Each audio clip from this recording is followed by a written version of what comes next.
Assalamualaikum pemirsa, selamat datang dalam Mozaik Islam. Dalam 30 menit ke depan, kami akan hadirkan beragam mozaik Islam yang unik dan penting yang sayang untuk Anda lewatkan. Pemirsa, wanita mana yang tak ingin tampil cantik? Ya, memang sudah menjadi kodrat seorang wanita untuk mencintai fisik yang cantik dan mempesona. Kewajiban setiap umat adalah mensyukuri setiap anugerah yang telah diberikan Allah Subhanahu wa Ta'ala dengan jalan merawatnya. Karena dengan merawat sepanjang masih dalam batas-batas syariat justru bernilai ibadah. Sesuai dengan sabda Rasulullah Shallallahu Alaihi Wasallam, kebersihan itu mengantarkan kepada keimanan dan keimanan itu menyertai pemiliknya di surga. Hadis riwayat At-Tabarani. Namun kini menjamur perawatan wajah yang tidak sesuai dengan syariat Islam. Berikut beberapa batasan dalam mempercantik diri yang berhasil dihimpun Mozaik Islam. Sulam alis salah satunya. Teknik sulam alis pada prinsipnya cukup sederhana, menyelipkan rambut alis palsu di tengah-tengah rambut alis asli, membuat alis tampak lebih tebal secara alami. Teknik sulam alis menggunakan alat khusus sebesar pena dengan jarum halus dan tipis untuk menggambar alis sesuai bentuk yang diinginkan. Biasanya tidak terjadi pendarahan pada teknik ini karena hanya mengenai lapisan kulit terluar saja. Pada ujung alatnya dioleskan tinta khusus yang terbuat dari sari bunga lili yang berfungsi sebagai pewarna alis buatan. Warna tinta bisa disesuaikan dengan warna alis yang asli. Jadi hasil sulam alis terlihat alami, layaknya rambut alis yang asli. Warna sulam alis tidak bersifat permanen. Dalam kurun waktu 2 tahun, warna akan menghilang. Rambut asli alis masih bisa tumbuh walaupun Anda melakukan sulam alis. Selain sulam alis ada pula tato alis. Tren tato alis lebih dulu dikenal dibandingkan sulam alis. Perbedaannya, tato alis menggunakan mesin yang biasa digunakan untuk menato tubuh. Jarumnya yang tajam dapat merusak kulit hingga ke lapisan ketiga, sehingga menyebabkan pendarahan. Hasil tato alis terlihat seperti tempelan dan sangat palsu. Pewarna tato memakai zat warna yang biasa digunakan untuk melukis atau tinta Cina untuk menulis, yang relatif berbahaya bagi tubuh, sehingga bisa menimbulkan efek samping seperti pembengkakan pada kulit. Seiring berjalannya waktu, warna pada tato alis akan berubah menjadi biru kehijauan atau abu-abu. Proses tato alis memakan waktu lama, dan penanganan yang berulang menimbulkan sakit, luka, dan bengkak berlebihan. Hasil tato alis pun permanen sehingga harus dihilangkan dengan laser terlebih dahulu apabila ingin mengubah bentuk alis nantinya. Ada teknik kecantikan lain seputar alis yang juga kerap dilakukan wanita, yaitu cabut alis. Ada yang menggunakan alat pinset, ada pula yang menggunakan benang. Ada juga yang menipiskan rambut alis dengan cara dikerok. Dalam bahasa Arab dikatakan namsh yang artinya mencabut rambut dari wajah. Secara istilah fikih sebagian ulama membatasi istilah namsh dengan menipiskan alis mata. Islam menolak sikap melampaui batas dalam berhias hingga mengubah ciptaan Allah Subhanahu wa Ta'ala. Dalam Islam, tato, sulam, dan cabut alis hukumnya haram. Sesuai dengan sabda Rasul dalam hadis riwayat Muslim yang berbunyi, Allah melaknat wanita-wanita yang mentato dan yang meminta untuk ditatokan, yang mencukur menipiskan alis dan yang meminta dicukur, yang mengikir gigi supaya kelihatan cantik dan merubah ciptaan Allah Subhanahu wa Ta'ala. Sulam dan tato alis menurut mazhab Syafi'iyah hukumnya haram karena mengandung beberapa unsur larangan, antara lain merubah ciptaan Allah, mencukur alis untuk memperindah, dan melukai bagian tubuh bukan dalam rangka darurat ataupun karena alasan kesehatan. Nabi Muhammad SAW bukan hanya sekedar melarang, tetapi bahkan mengutuk tato. Larangan keras tersebut karena teknik tato melampaui batas hingga mencapai tingkat pengubahan yang sangat buruk terhadap ciptaan Allah Subhanahu wa Ta'ala. Memang untuk sulam alis tidak sampai mengalami pendarahan, namun alatnya tetaplah menggunakan jarum dengan tinta pewarna yang masuk ke dalam lapisan kulit. Kegiatan memasukkan tinta ke dalam anggota tubuh kita sama halnya dengan merubah bentuk asli anugerah Allah Subhanahu wa Ta'ala.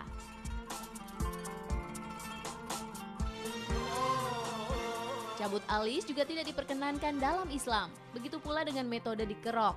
Karena mencabut alis termasuk mengubah bentuk yang sudah diciptakan Allah Subhanahu wa Ta'ala. Ada yang berpendapat kalau mencabut alis dengan seizin suami diperbolehkan, namun itu merupakan pendapat yang tertolak. Dalam sebuah hadis Rasulullah SAW melaknat perempuan-perempuan yang mencukur alisnya atau minta dicukurkan alisnya. Hadis riwayat Abu Daud. Sebaiknya kita sebagai umat muslim menjauhi larangan Allah Subhanahu wa Ta'ala. Ada cara yang lebih aman secara kesehatan dan sesuai syariat Islam, yaitu menggunakan pensil alis dengan produk kosmetika yang halal.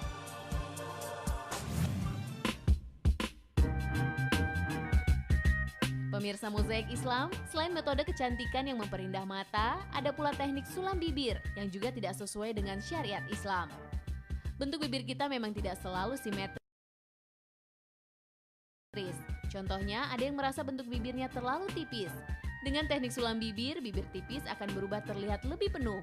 Warna bibir bisa dipilih sesuai selera. Pewarnaan dari bibir ini akan memudar perlahan, tetapi bisa bertahan hingga 3 tahun jika rajin dirawat. Harga yang ditawarkan cukup menguras kantong, berkisar mulai dari 1,5 hingga 2,5 juta rupiah. Saat ini yang sedang digemari yaitu sulam bibir kristal. Pada proses sulam bibir kristal ini, pasien tidak merasakan sakit selama proses penyulaman. Bentuk bibir yang tidak simetris tak bisa dijadikan alasan untuk memperbolehkan tindakan tersebut. Allah Subhanahu wa Ta'ala sudah menciptakan kita sesempurna mungkin. Sulam bibir hukumnya haram menurut Islam, karena dalam prosesnya merubah bentuk dan menggunakan alat sejenis jarum yang memasukkan warna ke dalam daging atau bibir, walaupun tidak sampai berdarah. Lain halnya untuk alasan kesehatan, seperti untuk tindakan operasi pada cacat bawaan lahir seperti bibir sumbing, yang mana cacat tersebut sangat mengganggu penderita secara fisik maupun psikis. Dalam kondisi demikian, syariat memperbolehkan. Akan lebih baik jika kaum muslimah menggunakan kosmetika berupa lipstik yang halal dan aman dipakai sehari-hari. Penampilan Anda tetap menarik namun tidak melanggar syariat Islam. Apalah artinya cantik tapi hati tidak tentram, atau cantik tapi dilaknat Allah Subhanahu wa Ta'ala dan Rasul-Nya. Dari Abu Hurairah, Rasulullah bersabda, "Sesungguhnya Allah tidak melihat fisik kalian dan rupa kalian, akan tetapi Allah melihat hati kalian."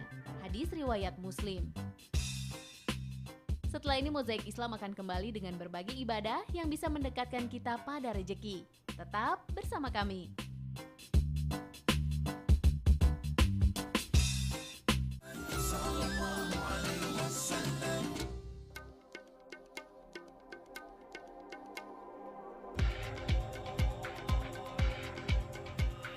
Hidup kita hari demi hari terus diisi untuk mencari rezeki demi memenuhi kebutuhan hidup yang terus meningkat.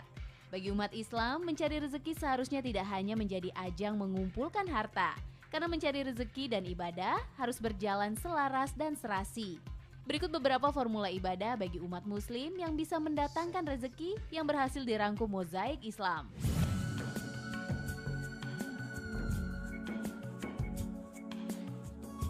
Hal pertama dan menjadi yang paling utama adalah niat, menetapkan ibadah kepada Allah Subhanahu wa Ta'ala sebagai tujuan hidup dan bekerja. Pusatkan semua langkah, pikiran, dan hasil karya dalam bekerja hanya untuk mencari ridho Allah. Karena semua hasil dari jeripaya bekerja adalah campur tangan Allah Ta'ala. Jika niat sudah ditetapkan, berikutnya memupuk ketakwaan. Takwa berarti melaksanakan segala perintah Allah Subhanahu wa Ta'ala dan menjauhi larangannya. Jangan sampai segala kesibukan di dunia membuat kita meninggalkan kewajiban sebagai umat muslim. Jangan sampai juga rezeki yang telah didapat dihamburkan di jalan yang dibenci Allah. Jalan manusia yang bertakwa akan selalu mendapatkan pertolongan Allah Subhanahu wa Ta'ala, seperti yang tertera dalam Al-Quran Surat At-Talaq ayat 3. Dalam ayat tersebut, Allah berfirman akan memberikan rezeki dari arah yang tiada disangka-sangkanya. Dan barang siapa yang bertawakal kepada Allah, niscaya Allah akan mencukupkan keperluan setiap umatnya.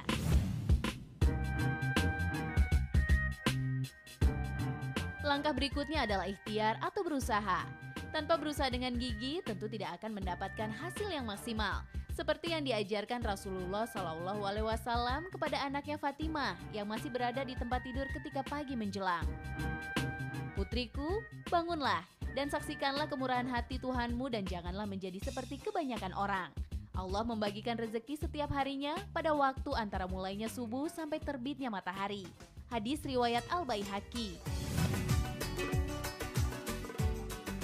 Ibadah berikutnya adalah sholat duha. Sholat sunnah yang dikerjakan ketika terbitnya matahari hingga menjelang masuknya waktu zuhur. Sholat duha bisa dikerjakan dalam satuan 2 rakaat sekali salam, maksimal 12 rakaat. Sholat duha juga dikenal sebagai sholat meminta rezeki kepada Allah Subhanahu wa Ta'ala. Rasulullah SAW bersabda, Allah Subhanahu wa Ta'ala berfirman, Wahai anak Adam, jangan sekali-sekali engkau malas mengerjakan 4 rakaat pada waktu permulaan siang atau sholat duha. Nanti pasti akan aku cukupkan keperluanmu pada petang harinya. Hadis riwayat Al-Hakim. Setelah sholat duha, memperbanyak zikir juga salah satu ibadah yang bisa mempermudah rezeki. Berzikir bisa dilakukan di mana saja dan kapan saja, asalkan di tempat yang bersih dan terbebas dari najis kecil maupun besar. Berzikir bertujuan untuk selalu mengingat Allah Subhanahu wa Ta'ala, agar Allah Subhanahu wa Ta'ala selalu menyertai ibadah kita dalam mencari rezeki. Seperti firman Allah Subhanahu wa Ta'ala dalam surat Al-Jumu'ah ayat 10. Apabila telah ditunaikan sholat, maka bertebaranlah kamu di muka bumi, dan carilah karunia Allah dan ingatlah Allah banyak-banyak supaya kamu beruntung. Selain memperbanyak zikir, memperbanyak istighfar juga membantu mendapatkan rezeki dari Allah Subhanahu wa Ta'ala. Istighfar merupakan permohonan ampun dari manusia selaku hamba yang memiliki sifat ketergantungan kepada Allah Subhanahu wa Ta'ala. Firman Allah Subhanahu wa Ta'ala, mohonlah ampun kepada Tuhanmu, sesungguhnya Dia adalah Maha Pengampun. Niscaya Dia akan mengirimkan hujan kepadamu dengan lebat, dan membanyakan harta dan anak-anakmu, dan mengandalkan untukmu kebun-kebun dan di dalamnya untukmu sungai-sungai. Surat Nuh ayat 10 hingga 12.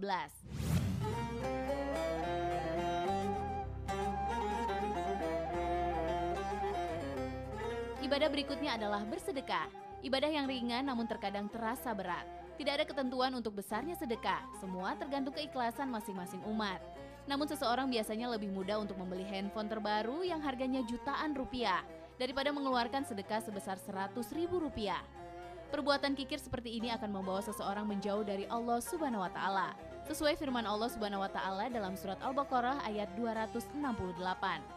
Setan menjanjikan atau menakut-nakuti kamu dengan kemiskinan dan menyuruh kamu berbuat kikir. Sedang Allah menjanjikan untukmu ampunan daripadanya dan karunia. Dan Allah maha luas karunia-Nya lagi maha mengetahui.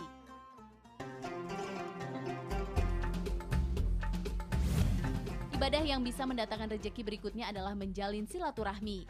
Rasulullah SAW bersabda, barang siapa yang menyukai untuk mendapatkan kelapangan rezeki dan panjang umurnya, hendaklah ia menyambung hubungan silaturahmi dengan saudaranya. Hadis riwayat Bukhari. Dengan menjalin silaturahmi, seseorang akan mempunyai banyak teman, kenalan, dan bahkan relasi. Dengan banyaknya relasi, banyak kemudahan yang akan didapat ketika melakukan sebuah usaha. Tentunya rezekinya akan menjadi lapang.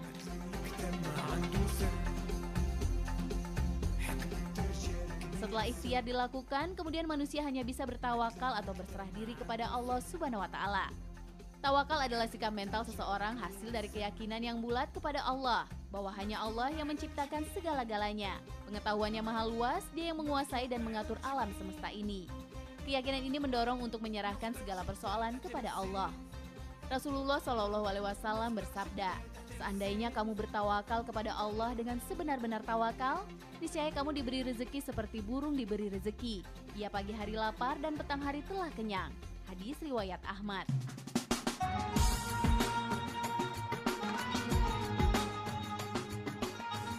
Pemirsa, manusia diberi kesempatan memenuhi kebutuhan hidupnya menurut kemampuan masing-masing.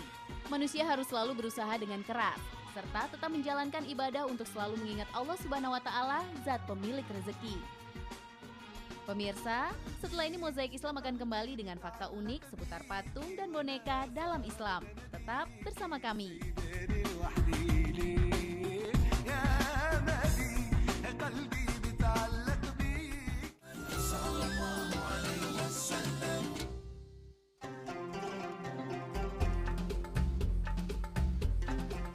Kembali lagi bersama Mozaik Islam. Pemirsa, Islam adalah agama yang mengagumi dan menghargai keindahan. Allah Subhanahu wa Ta'ala dan para nabinya pun menyukai keindahan. Namun Islam juga memberikan batasan terhadap bentuk suatu keindahan, agar umat Islam tidak terjerumus ke dalam dosa syirik. Lalu bagaimana hukumnya memiliki dan membuat patung dan boneka dalam Islam? Berikut kami sajikan informasi mengenai bentuk keindahan yang diperbolehkan dan dilarang dalam Islam versi Mozaik Islam. Bagi para pecinta seni, patung berbentuk makhluk yang bernyawa adalah bagian dari ekspresi seni yang dimiliki seseorang. Dengan dalih kreativitas dan menunjukkan keindahan, banyak seniman yang membuat patung dan lukisan dari makhluk yang bernyawa. Bahkan sebagian orang memajang patung tersebut di dalam rumahnya dengan tujuan mempercantik dekorasi rumah. Padahal dalam satu hadis riwayat Bukhari dan Muslim, Rasulullah berkata, sesungguhnya malaikat tidak akan masuk suatu rumah yang di dalamnya terdapat patung. Pemirsa, berikut beberapa fakta mengapa patung berbentuk makhluk hidup bernyawa dilarang Islam.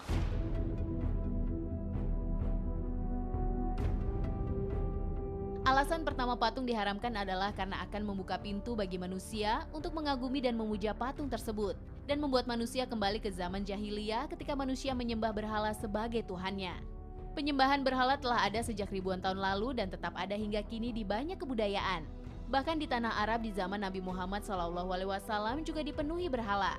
Saat Rasulullah SAW merebut kota Mekah dari kafir Quraisy, salah satu perintah Rasul adalah menghancurkan patung yang terdapat dalam Ka'bah. Islam turun untuk mencegah dari kerusakan akidah dan iman.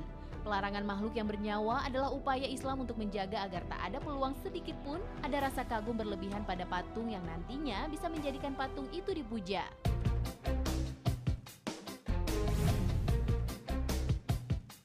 Fakta kedua mengapa patung dilarang adalah menghindari pujian berlebihan pada orang besar yang dibuat patungnya. Di masa kini banyak patung yang dibuat untuk memperingati jasa-jasa dan kehebatan seorang tokoh yang berjasa untuk negara. Padahal Islam sama sekali tidak suka melebih-lebihkan dalam menghargai kedudukan seseorang. Rasulullah SAW pernah bersabda, "Jangan kamu menghormat aku seperti orang-orang Nasrani menghormati Isa bin Maryam. Tetapi katakanlah bahwa Muhammad itu hamba Allah dan Rasul-Nya." Hadis riwayat Bukhari. Sejarah menunjukkan banyak orang besar di masa lalu yang dibuat patungnya, namun kemudian disembah. Rasulullah SAW melarang hal ini. Bahkan untuk hal sederhana seperti penghormatan sambil berdiri kepada Rasul dan mengkultuskan makam Rasul, Nabi Muhammad SAW menolaknya. Nabi Muhammad SAW bersabda, "Jangan kamu berdiri seperti orang-orang ajam yang berdiri untuk menghormat satu sama lain." Hadis riwayat Abu Daud dan Ibnu Majah. Di hadis lain Nabi Muhammad SAW bersabda, "Jangan kamu menjadikan kuburku ini sebagai tempat hari raya." Hadis riwayat Abu Daud.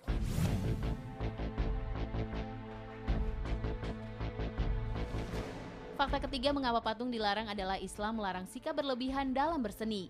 Patung dikenal sebagai simbol seni mahal yang biasa dibuat untuk menunjukkan kehebatan sebuah bangsa. Padahal Islam melarang sikap berlebihan seperti ini. Banyak dari patung-patung yang ada saat ini dibuat dengan biaya yang tidak sedikit, bahkan berharga hingga ratusan juta rupiah. Namun biaya tersebut sangat tidak sebanding dengan manfaat yang didapat dari patung tersebut. Terkadang para pembuat patung juga terjerumus membuat objek patung yang tak pantas dan melanggar syariat agama, seperti membuat patung setengah telanjang atau telanjang penuh. Orang yang membuat patung di hari kiamat akan mendapat balasan siksa. Rasulullah SAW bersabda, "Sesungguhnya orang-orang yang membuat patung-patung ini nanti di hari kiamat akan disiksa dan dikatakan kepada mereka, 'Hidupkanlah patung yang kamu buat itu.'" Hadis riwayat Bukhari Muslim. Pemirsa, lalu bagaimana bentuk seni dan keindahan yang diperbolehkan dalam Islam? Patung dan lukisan yang berbentuk benda-benda mati seperti gunung, pohon, dan benda-benda lainnya diperbolehkan dalam Islam. Meskipun begitu, beberapa ulama memperbolehkan seseorang membuat patung makhluk bernyawa dengan keadaan tidak sempurna dan tidak ditujukan untuk disembah atau dipuja. Sedangkan beberapa ulama yang lain tetap memberikan larangan dalam membuat patung makhluk bernyawa, baik dalam keadaan sempurna ataupun tidak sempurna. Lalu bagaimana dengan boneka yang berbentuk makhluk hidup yang sering dimainkan oleh anak-anak? Istri Nabi Aisyah radhiyallahu an pernah berkata, "Saya biasa bermain-main dengan boneka di sisi Rasulullah SAW dan teman-temanku datang kepadaku. Kemudian mereka menyembunyikan boneka-boneka itu karena takut kepada Rasulullah SAW. Akan tetapi Rasulullah SAW suka dengan kedatangan mereka itu kepadaku, lalu mereka bermain-main denganku." Hadis riwayat Bukhari Muslim. Boneka berbentuk makhluk hidup yang digunakan untuk bermain oleh anak-anak seperti boneka berbentuk bayi, kucing-kucingan, dan bentuk binatang lainnya memang memperoleh keringanan atau rukhsah sehingga tidak langsung diharamkan. Boneka-boneka tersebut biasanya hanya digunakan sebagai media permainan oleh anak-anak. Selain itu, dengan bermain boneka, anak-anak dapat sekaligus mempelajari berbagai hal yang terkait dengan urusan rumah tangga yang berguna bagi mereka kelak setelah dewasa. Ulama Yusuf Qaradawi memasukkan kategori boneka patung yang biasa ada di kue-kue pernikahan. Biasanya patung-patung ini hanya sebentar dipajang dan kemudian akan dimakan.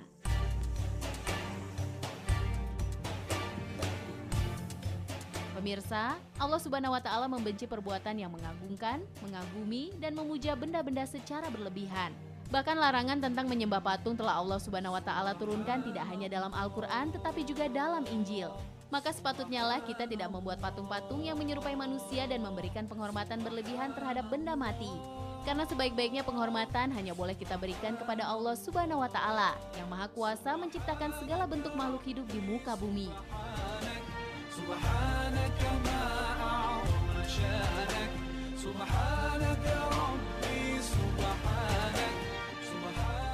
Sekian Mozaik Islam kali ini. Semoga tayangan Mozaik Islam kali ini dapat memberikan manfaat dan menambah keimanan kita kepada Allah Subhanahu wa taala. Wassalamualaikum.